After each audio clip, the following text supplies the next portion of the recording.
ایک بار ایک بادشاہ نے اپنے وزیر سے کہا کہ محل میں عقل مند تو بہت سارے موجود ہیں، تو کیوں نہ ایک بیوقوف بھی ہو محل میں جو سب کا دل بہلا کر رکھے، اپنے الٹی سیدھی باتوں سے، اپنے الٹے سیدھے سوال و جواب سے لوگوں کا دل بہلا کر رکھے، فارغ وقت میں سب کا دل لگا رہے۔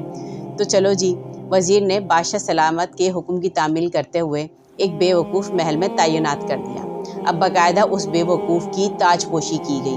اب وہ بیوقوف کیا کرتا؟ بلا جھجک، بغیر کسی خوف کے سب کے پاس چلا جاتا اور سب سے الٹے سیدھے سوالات کرتا، الٹی سیدھی باتیں کرتا اور سب کا دل بہلائے رکھتا۔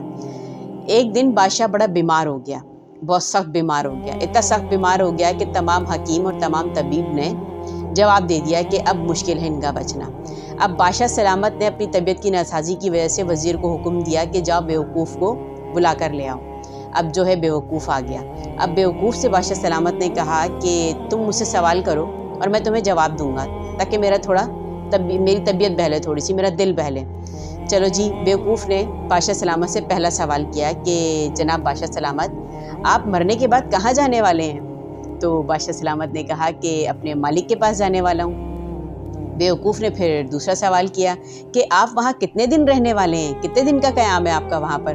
تو بادشاہ سلامت نے کہا کہ ہمیشہ کے لیے رہوں گا میں وہاں پر۔ تو بیوقوف نے پھر تیسرا سوال کیا کہ بادشاہ سلامت، کیا آپ نے وہاں پر اپنے رہنے کا، قیام و طعام کا انتظام کیا ہے؟ تو کوئی بندوبست کیا آپ نے وہاں پر؟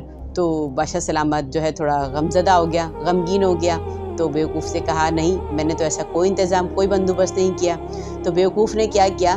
اپنے سر سے بیوقوفی کا تاج اتارا اور بادشاہ سلامت کے سر پہ پہنا دیا، اور بادشاہ سلامت سے کہنے لگا تو پھر اس تاج کے مجھ سے زیادہ حقدار آپ ہوئے۔ تو بادشاہ سلامت نے پوچھا کہ کیوں، ایسا کیوں؟ تو بیوقوف نے کہا کہ جہاں ہمیشہ کے لیے نہیں رہنا تھا وہاں اتنے بڑے محلات کھڑے کر دیے، اتنی بڑی سلطنت قائم کر دی، اور جہاں ہمیشہ کے لیے رہنا تھا وہاں کے لیے کوئی انتظام نہیں کیا۔ اب بادشاہ سلامت خاموش۔ تو جناب یہ ایک حقیقت بات ہے، کیا کرتے ہیں ہم جس دنیا میں ہم جی رہے ہیں، جس میں ہم رہ رہے ہیں، اللہ تعالیٰ نے فرما دیا ہے کہ یہ دنیا ایک دھوکہ ہے، یہ ایک وقتی ہے، تمہاری آخری زندگی تمہارے مرنے کے بعد شروع ہونی ہے، تمہیں انتظام وہاں کا کرنا ہے، دنیا کا نہیں۔ لیکن ہم کیا کرتے ہیں؟ دنیا میں اپنی ہر آسائش، بڑے بڑے گھر بنا دیں گے، اچھی اچھی گاڑیاں، اپنی اولاد کے لیے ہر آسائش دے دیں گے، اور تو اور اپنی ہی اولاد کو دوسروں کے مقابلے میں بھی کھڑا کر دیتے ہیں کہ ہماری اولاد کے پاس زیادہ آسائشیں ہونی چاہیے، میری اولاد زیادہ پڑھی لکھی ہونی چاہیے، میری اولاد کے پاس زیادہ سب کچھ ہونا چاہیے۔ حالانکہ آپ اپنی اولاد کو یہ نہیں سکھاتے کہ چلو آپ اگر آسائشیں دے رہے ہو، سب کچھ کر رہے ہو، انہیں آخرت کا بھی بتاؤ کہ آخرت میں بھی تمہیں اپنے لیے انتظام کرنا ہے، کہ آخرت میں آخر تم نے جانا کہاں ہے، وہاں کے لیے انتظام کیا کرنا ہے، یہ بھی تو آپ کو اپنی اولاد کو بتانا ہے، خود کو بھی تو بتانا ہے اپنے۔ یہ آخرت کا انتظام کون کرے گا؟ دنیا میں تو سارے انتظامات کر لیا آپ نے۔ دنیا میں آپ کو ایسے لوگ بھی ملیں گے جنہوں نے اپنی زندگی میں جب ہاتھ پاؤں سلامت تھے ناک پہ مکھی تک بیٹھنے نہیں دی، جن کا غرور آسمانوں کو چھوتا تھا، جن کے پاس لوگ جانے سے ڈرتے تھے، بیٹھنے سے ڈرتے تھے، بات کرنے سے ڈرتے تھے، جو اپنے سے نیچے کے لوگوں کو حقارت کی نظر سے دیکھتے تھے، سلام دعا نہیں کرتے تھے، آج ان کی حالت ایسی ہے کہ وہ بستر مرگ پر ہیں، اور آج وہ ترستے ہیں، روتے ہیں کہ کوئی ہم سے بات کرے، ہمارے پاس آ کر بیٹھے، ہمارا حال احوال لے، ہمارے دل کی سنے۔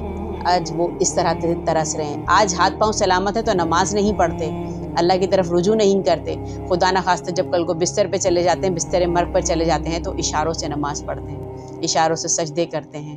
جب ہاتھ پاؤں سلامت ہیں تو اپنے اللہ تعالیٰ سے رجوع کیوں نہیں کرتے؟ شادی شدہ وہ حالات ہیں کہ شادی شدہ طلاق لینے کے چکر میں ہیں، اور جو کنوارے ہیں وہ شادیاں کرنے کے چکر میں ہیں۔ جن کے پاس نوکریاں ہیں وہ اپنی نوکریوں سے پریشان ہیں، ان کی پابندیوں سے پریشان ہیں، اور جن کے پاس نوکریاں نہیں ہیں وہ اپنی نوکریوں کے لیے پریشان ہیں، دعائیں کر رہے ہیں کہ انہیں نوکری مل جائے۔ ہمارے ہاں ایک بھوکا مانگ مانگ کے تھک جائے گا لیکن اسے کھانا نہیں دیں گے، لیکن شادی ہال میں اگر کھانا بچ جاتا ہے تو اس کھانے کو کچرے کے ڈھیر میں ڈالنا پسند کریں گے۔ یہ حالات ہیں ہمارے اس وقت۔ کیوں نہیں سوچتے کہ تمہیں آخر لوٹ کے اللہ کی طرف ہی جانا ہے؟ کیا تم بھول بیٹھے ہو کہ یہ دنیا ایک دھوکہ ہے، یہاں پہ تمہارے لیے کچھ بھی نہیں ہے؟ تمہاری آخری زندگی جو شروع ہوگی وہ صرف موت کے بعد شروع ہوگی، وہ ہے تمہاری اصل زندگی۔ تمہیں انتظام اس کے لیے کرنا ہے، دنیا کے لیے نہیں۔